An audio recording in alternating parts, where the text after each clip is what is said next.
En santé, depuis 2008, le 19 juin de chaque année est célébrée la journée mondiale de lutte contre la drépanocytose. Pour avoir des idées claires sur cette pathologie, Daniel Luzia et Relbi sont allés frapper à la porte du docteur Armel Cyril Bunkouta, médecin hématologue à l'hôpital général de Luandjili. Suivez.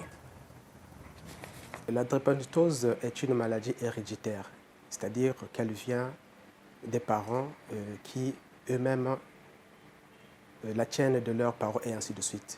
C'est donc une maladie de l'hémoglobine due à la présence d'une hémoglobine anormale appelée hémoglobine S. L'hémoglobine est un composant du globule rouge qui sert donc au transport de l'oxygène indispensable pour le fonctionnement de l'organisme. La maladie va se manifester sous plusieurs formes. On va dire qu'on aura une forme de complications aiguës ou de complications chroniques. D'abord, j'aimerais dire d'abord que dans la première année, la maladie va se manifester sous forme, la survenue chez l'enfant, sous forme, ce qu'on appelle un syndrome pied-main ou dactylite. Alors, on va constater chez l'enfant l'apparition du gonflement du dos des pieds ou des mains. Et pendant cette période, également la première année, la maladie peut se manifester par des infections à répétition. Et un peu plus tard, la maladie va donc se manifester par ce qu'on appelle des complications aiguës. Alors, parmi ces complications aiguës, nous aurons l'anémie qui est donc une baisse de l'hémoglobine ou encore une diminution du sang qui va se manifester par une fatigue, des urines qui peuvent être de couleur qu'on dit Coca-Cola. En dehors donc de l'anémie, nous pourrons également avoir ce qu'on appelle des crises douloureuses osseuses, qu'on appelle des crises vaso-occlusives, qui sont donc l'apparition des douleurs osseuses, le plus souvent qui vont se localiser au niveau du zolan, le rachis, donc la colonne vertébrale et parfois les côtes.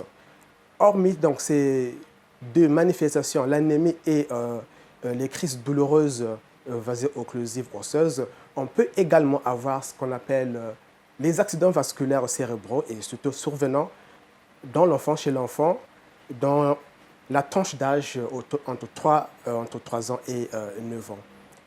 L'AVC donc, est une complication le plus souvent de l'enfant. En dehors des accidents vasculaires cérébraux, nous pouvons également avoir ce qu'on appelle le priapisme. Le priapisme est défini comme étant une érection prolongée douloureuse survenant en dehors de toute stimulation. En dehors donc de ces manifestations aiguës, des complications aiguës à côté, on peut également avoir ce qu'on appelle des complications chroniques, parmi lesquelles nous aurons les ulcères de jambes, qu'on appelle donc l'apparition des ulcères au niveau des jambes. On peut avoir les atteintes osseuses dégénératives, le plus souvent qu'on appelle le plus souvent, il s'agira des épiphyses osseuses, donc les têtes du zolan. Et ce groupe de maladies donc, sera appelé des ostéonécroses aseptiques, des têtes donc des os. En dehors de cela, on peut avoir toujours dans les complications chroniques l'apparition de ce qu'on appelle des calculs des voies biliaires. C'est-à-dire il y aura apparition de pierres, comme de caillots au niveau le plus souvent, ça va se localiser au niveau de la vésicule biliaire. Et j'aimerais dire également, en dehors de ces signes que je viens de citer, on peut également constater, pour reconnaître cette pathologie, que le patient peut présenter ce qu'on appelle un ictère, c'est-à-dire une coloration le plus souvent jaunâtre des yeux. Il n'y a pas de rapport entre les groupes sanguins et la drépanocytose.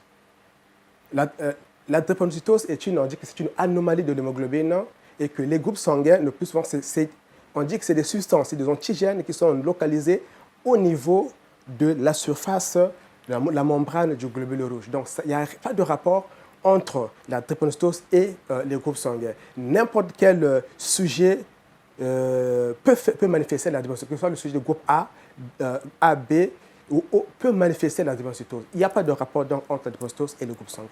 On peut guérir la drépanocytose. Alors, le seul traitement à l'heure actuelle qui guérit la drépanocytose, c'est ce qu'on appelle la greffe des cellules souches hématopoïétiques. Donc, on dira que oui, on peut guérir la drépanocytose lorsqu'on peut réaliser la greffe chez le sujet drépanocytaire.